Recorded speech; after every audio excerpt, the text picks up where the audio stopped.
This video is on common cabling tools.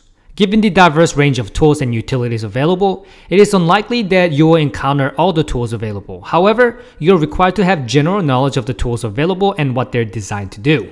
First, we have cable crimper. Basically, a wire crimper is a tool you use to attach media connectors to the ends of the cables. In a sense, you can think of wire crimper as a pair of special pliers. You insert the cable and connectors separately into the crimper, making sure that the wires in the cable align with the appropriate connectors. And by squeezing the crimper's handle, you force metal connectors through the cable's wires, making the connection between the wire and the connector. Two other commonly used wiring tools are strippers and snips cutters. Wire snips, also known as wire cutters, are tools designed to cleanly cut the cable. Sometimes network admins buy cable in bulk and use wire snips to cut the cable into desired lengths. The wire strippers are then used to prepare the cable for attachment of the connectors.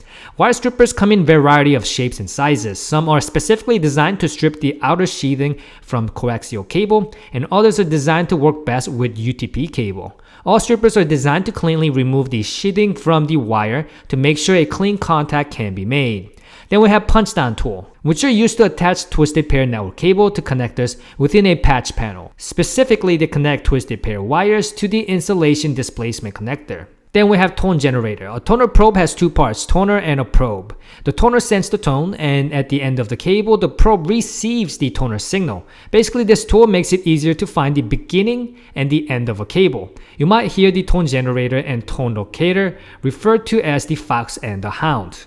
Then we have Loopback adapter. A number of items fall under the Loopback umbrella, but all of them does the same thing. They allow you to test a device configuration connectivity component using a dummy. A Loopback adapter is a dummy network card used for testing a virtual network environment. Then we have Optical time domain reflectometer. A time domain reflectometer is a device used to send a signal through a particular medium to check the cable's continuity. It can locate many types of cabling faults such as severe sheath, damaged conductors, faulty crimps, shorts, loose connectors, and much more. Then we have Multimeter. A basic multimeter combines several electrical meters into a single unit that can measure voltage, current, and resistance. Advanced model can measure temperature as well. It has a display, terminals, probes, and a dial to select various measurement ranges, and a digital multimeter has a numeric digital display, and an analog has a dial display. And inside the multimeter, the terminals are connected to different resistors depending on the range selected. Then we have cable tester, also called the media tester. It defines a range of tools designed to test whether the cable properly works. Any tool that facilitates the testing of a cable can be deemed as a cable tester. A specific tool called media tester enables admin to test a segment of cable looking for shorts, improperly attached connectors, or other cable faults. All media testers tell you whether the cable works correctly and where the problem in the cable might be. Then we have wire map, which is a test to see that all Ethernet wiring is correct and there are no open shorts or wires reversed on one end.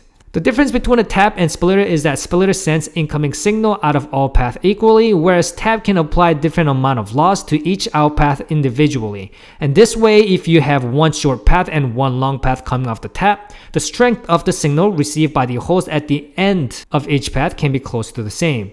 Then we have fusion splicers. Fusion splicer is an expensive tool used to join two optical cables. The splicing is typically done by electrical arc, but could also be laser or flame. Then we have spectrum analyzers. It measures the magnitude of input signal versus frequency within the full frequency range of the instrument and can be used for a wide range of signals. Then we have fiber light meter. It measures the light moving through an optical fiber to look for problems with the cable. You basically connect one end of the fiber to a light source and put the meter on the other end. And the meter reads the light it receives and determines the amount of signal loss, if any.